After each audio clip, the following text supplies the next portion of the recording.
Hello students, today I will discuss about Father's Help.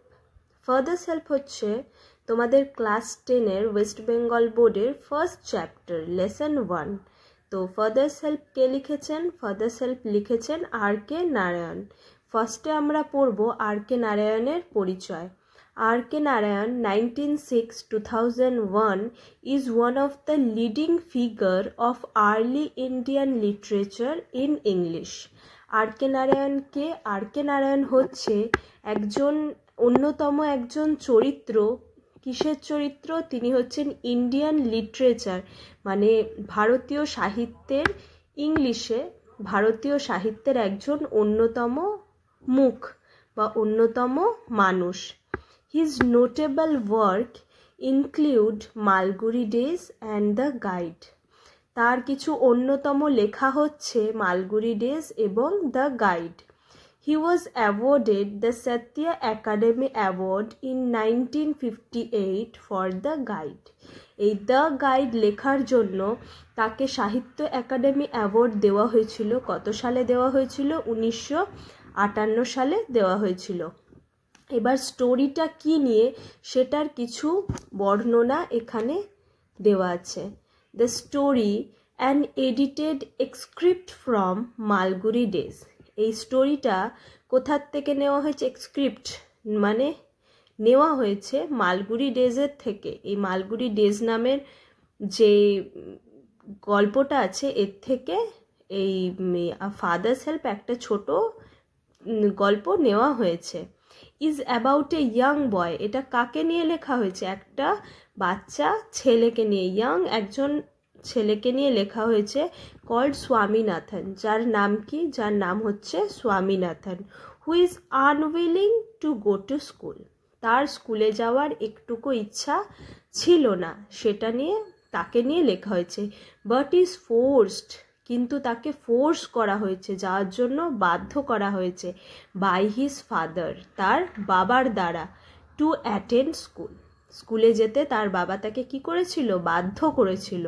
The story explores, এই স্টোরিটা কি করবে? এক্সপ্লোর করবে, জানাবে।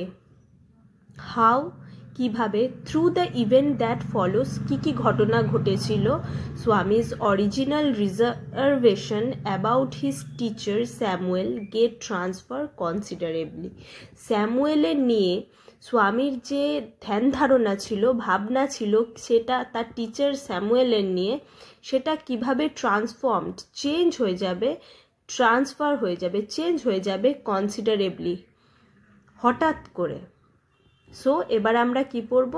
এবার আমরা ইউনিট 1 স্টার্ট করব। ইউনিট 1।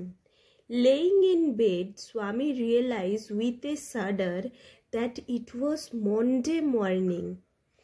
বিছানায় শুয়ে শুয়ে স্বামী ভাবলো, চিন্তা করলো, ভয়ে কেঁপে চিন্তা করলো যে এ মা, এটা তো সোমবার সকাল, মানডে মর্নিং, সোমবার সকাল।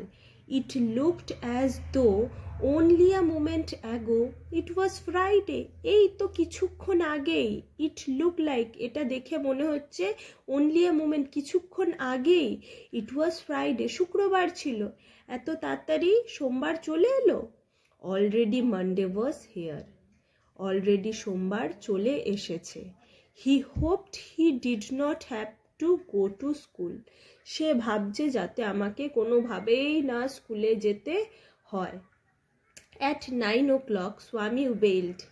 9টার সময়, ঘড়িতে তখন কটা বাজে? 9টা বাজে। স্বামী ওয়েল, চিৎকার করে ওঠা, ওয়েল মানে চিৎকার করে ওঠা। স্বামী চিৎকার করে উঠল, আই হ্যাভ আ হেডেক।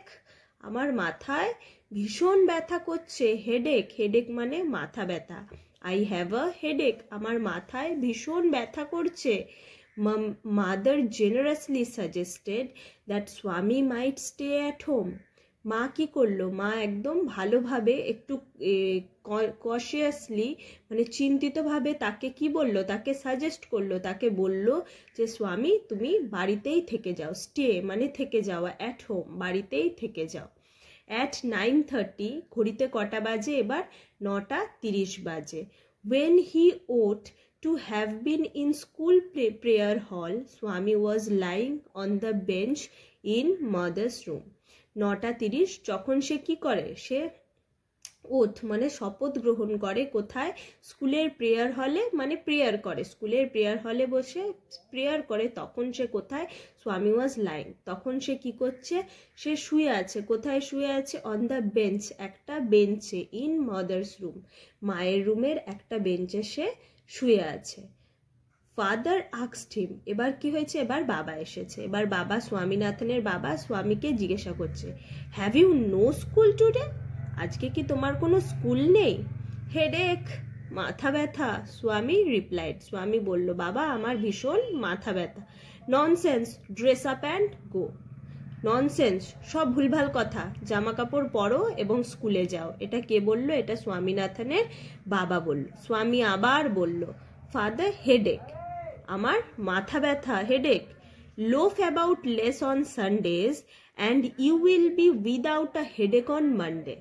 এটা কে বললো? এটা স্বামীনাথনের ফাদার রিপ্লাই করলো যে loaf about less on Sunday, তুমি যদি রবিবার বেশি ঘোরাঘুরি না করো, বেশি কি খেলাধুলো না করো, লোফ অ্যাবাউট ঘোরাঘুরি না করো রবিবারে, and you will be without a headache on Monday, তাহলে তোমার সোমবারে তো এত মাথা ব্যথা হয় না। যেরকম আমাদের বাবারা স্বাভাবিক বকাবকি করে যে তুমি এত খেলাধুলো করেছো, এত হুড়োহুড়ি করেছো বলেই তোমার স্কুলে যেতে পারছো না, সেরকম loaf about less on Sunday এই লাইনটা তুলে দেয় এক্সামে, দিয়ে বলে যে এটা কে বলেছেন? তাহলে এটা কে বলেছেন? এটা স্বামীনাথনের ফাদার বলেছে। Loaf about less on Sunday, তুমি সানডেতে যদি এত ঘোরাঘুরি না করতে, এত খেলাধুলো না করতে, and you will be without a headache on Monday, তাহলে তোমার সোমবার এত মাথা ব্যথা হতো না। Swami knew how strict his father could be, Swami জানতো যে তার বাবা কতটা রাগী, স্ট্রিক্ট, তার বাবা কতটা রাগী। So he changed his tactics, তাই সে কি করলো? তার কৌশলকে পরিবর্তন করলো। ট্যাকটিক্স, ট্যাকটিক্স মানে হচ্ছে কৌশল, ট্যাকটিক্স মানে হচ্ছে কৌশল। I cannot go so late into the class, আমি এত দেরি করে ক্লাসে যেতে পারবো না, আমি এত, আই ক্যানট আমি পারবো না, গো যেতে, সো লেট এত দেরি করে, টু দ্য ক্লাস ক্লাসে, আমি এত দেরি করে ক্লাসে যেতে পারবো না। ইউ উইল হ্যাভ টু, তোমাকে যেতেই হবে। It is your own fault, এটা তোমার নিজস্ব ভুল যে তুমি স্কুল যেতে পারছো না, এটা তোমার নিজের ভুল, তোমাকে স্কুল যেতেই হবে। What will the teacher think if I go so late, টিচাররা কি ভাববে বাবা যদি আমি এত দেরি করে যাই? এটা তোর কৌশল, এটা স্বামীনাথনের একটা ট্যাকটিক মানে হচ্ছে কৌশল। সো সে কি বলছে? What will the teacher think, টিচাররা কি ভাববে, শিক্ষকরা কি ভাববে? If I go so late, যদি আমি এত দেরি করে ক্লাসে যাই তাহলে টিচাররা কি ভাববে? Tell him you had a headache and so are late, টিচারদেরকে বলবে, টেল হিম, টিচারদেরকে বলবে, টিচারকে বলবে ইউ হ্যাড আ হেডেক, তোমার মাথা ব্যথা ছিল, অ্যান্ড সো আর লেট, তার জন্য তোমার দেরি হয়ে গেছে যেতে। He will scold me if I say so, সে আমাকে বকাবকি করবে, আমার টিচার আমাকে বকাবকি করবে যদি আমি এরম কথা বলি। এটা কে বলছে? এটা স্বামীনাথন বলছে। উইল হি, সে বকাবকি করবে? লেট আস সি, ঠিক আছে দেখা যাক। হোয়াট ইজ হিজ নেম, তার নাম কি? স্যামুয়েল। স্বামী কি বলল? তার টিচারের নাম হচ্ছে স্যামুয়েল, যে তাকে বকাবকি করবে যদি সে লেট করে স্কুলে যায়। Does he always scold the students, সে কি সবসময় স্টুডেন্টদেরকে বকাবকি করে? স্কোল্ড, স্কোল্ড মানে হচ্ছে বকাবকি করা, স্কোল্ড মানে হচ্ছে বকাবকি করা। He is a very angry man, সে খুবই একজন রাগী মানুষ, অ্যাংরি রাগী মানুষ। হি স্পেশালি, সে বিশেষ করে অ্যাংরি রাগ করে উইথ বয়েজ, সেই সব ছেলের ওপর, হু কাম ইন লেট, যারা দেরি করে স্কুলে আসে, সে বিশেষ করে তাদের ওপর রাগ হয় যারা দেরি করে স্কুলে আসে। I would not like to go late to Samuel's class, আমি এত দেরি করে স্যামুয়েলের ক্লাসে যেতে পারবো না। If he is so angry, why not tell your headmaster about it, যদি সে এতটাই অ্যাংরি হয়, ইফ যদি হি ইজ সো অ্যাংরি, এতটাই সে রাগী হয়, why not tell your headmaster about it, তাহলে তোমরা তোমাদের হেডমাস্টারকে কেন বলছো না যে সে এত রাগী?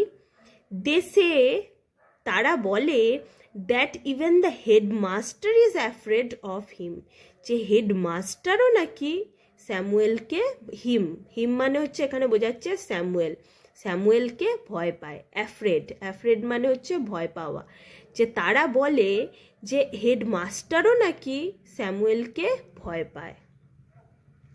এটা ইউনিট 1।